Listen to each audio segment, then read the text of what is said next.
Okay, so we had 15 more sales in October 2023 compared to last month's data in September. Good thing, right? Not entirely. If you look at how many transactions happened through TRREB, which is the Toronto Regional Real Estate Board for those of you who are new to the channel, there were only 4,600 sales to take place. The actual number was 46, kind of cool. But this isn't that many in the grand scheme of things, right? As the total number of sales for the year will likely finish somewhere around the low 70,000 range, if that, maybe even 68,000 sales for 2023 as a whole. Total annual sales being in the 70,000s has only happened twice in the past 13 years if you date back to 2010. Once being last year where total sales equaled 75,000 units, and in 2018 where 78,000 transactions took place. We know last year was one of the largest tightening cycles as far as rapid increasing interest rates go, so it makes sense for that year to have lower sales volumes. But for 2018, that's when OFSI, which is the Office of the Superintendent of Financial Institutions,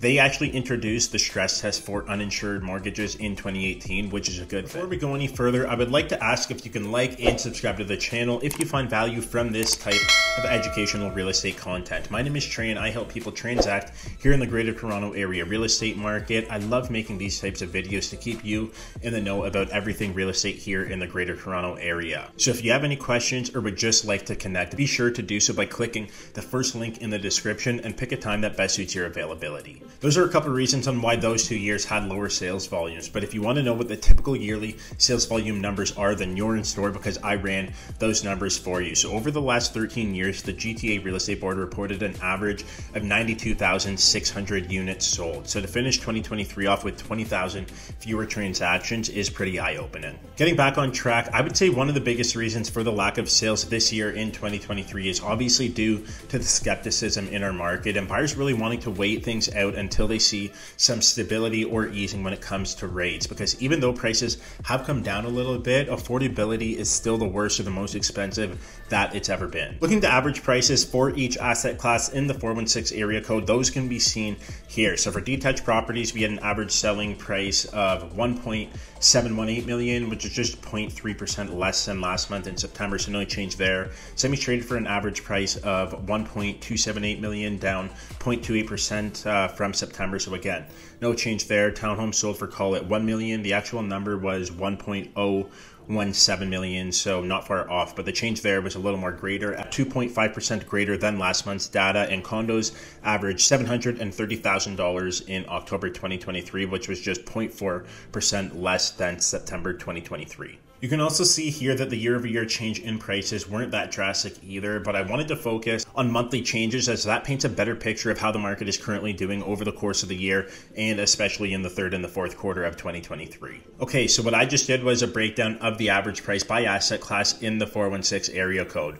But if you look at the combined average with the entire data set from TRREB, that number came in at 1.125 million, which was up slightly 0.58% in comparison to September 2023. This is a little tricky as inventory is starting to pile up here in our market, currently sitting at 4.2 months of inventory, which theoretically should ease prices a little bit, right? But the market has remained pretty flat or level over the past 5 to 6 months in that price category. Switching gears a little bit here, there was new data released this week which points to the Bank of Canada potentially doing numerous cuts to that key interest rate in 2024 if the economy obviously continues to slow as it has been over the past couple of months. This could actually spur activity in our real estate market in the third and the fourth quarter next year. Lastly, if you would like to know what the typical sales volume is for the fall months, I've put together this list here with data from October and September for the number of transactions that took place across 6 years. Let's have a look. As I mentioned earlier in this video, sales in 2018 were more modest due to OFSI introducing